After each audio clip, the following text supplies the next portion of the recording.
Real Country 1430 AM and 107.3 FM WRD. And I'm Brian Winnekins. We are at Commodity Classic in San Antonio. And thank you to our Commodity Classic sponsors, including A&J Agronomy, also Safe Forth Auction of Mondovi, along with the Wisconsin Corn Growers Association, the Animal Wellness Center of Buffalo Valley, and Crosse Seeds. And I'm in the Crosse Seeds booth, and I'm with Bert Strayer. And Bert, well, thanks for having us here. And let's talk a little bit about some of the conservation efforts that Crosse Seeds have been involved with, because conservation and cover crops, one, that's one of your big products, Absolutely. but for Pepin County and western Wisconsin, it's a big issue. Right. And I appreciate your taking the time to visit with us again here at the Commodity Classic. Conservation seed has been important from the very beginning, right? So before we turned our ground into arable ground where we farm, it was originally prairie or forest or what have you. So Mother Nature ruled. So the conservation portion of what we work with is providing seeds that provide plants that opportunity to protect the soil, to build the soil, to regenerate the soil.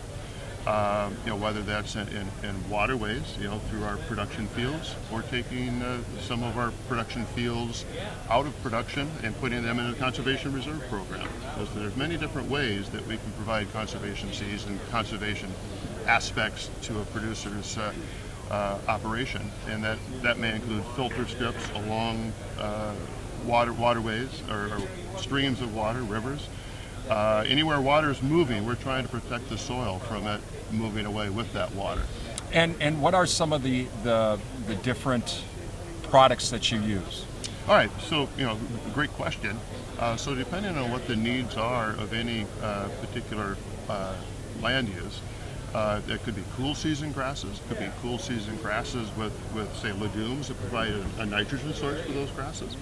It could be warm season grasses, which are like the grasses that were here, in Wisconsin, Minnesota, Iowa, before we started farming.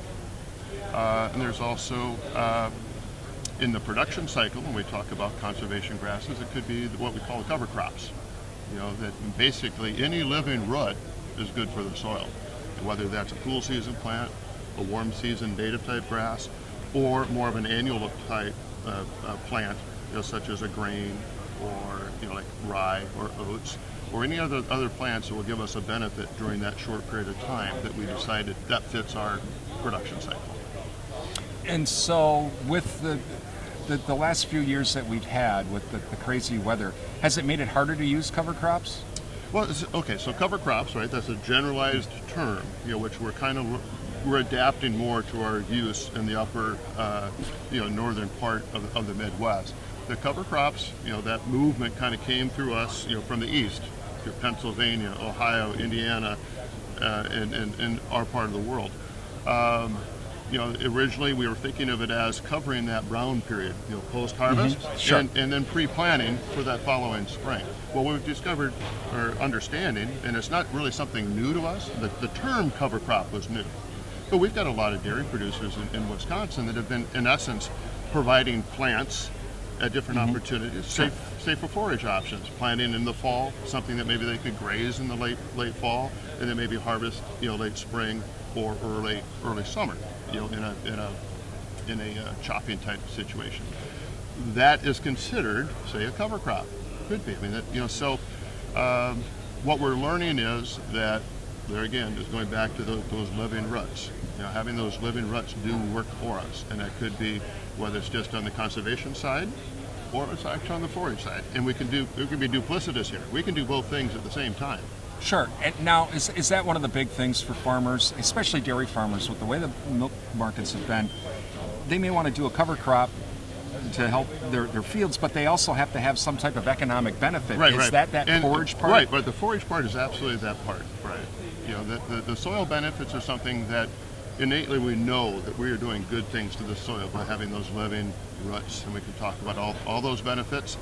But the economic benefit of actually able to harvest something, and then also maybe, the harder to put your finger on type item is how are we improving the soil so that our other crop rotations are more efficient?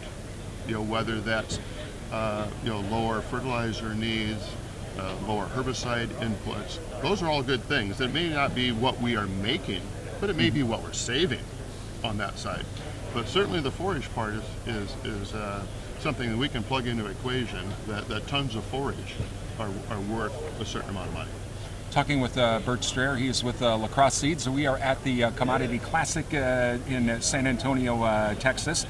So with all of the different products you have, how, I know like Bruner Seed helps with some of your products, they distribute some of your products, but how can farmers find out more information?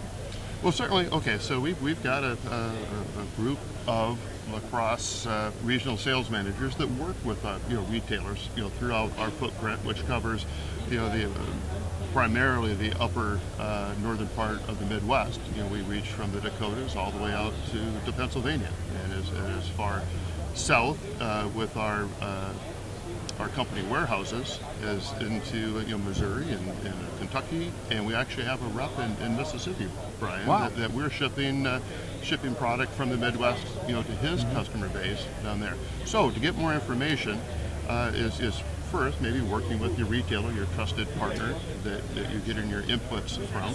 And if you're requiring more information, generally our folks out in the field that we work with know that if they have questions to reach out to us, and we can provide that information. We also have a full set of tools as far as catalogs and technical bulletins around the different products and how to get things done, management guides.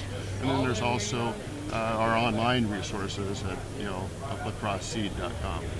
And again, you can visit lacrosseseed.com. We are at Commodity Classic. I'm Brian Winnikins for Real Country 1430 AM and 107.3 FM WRDN.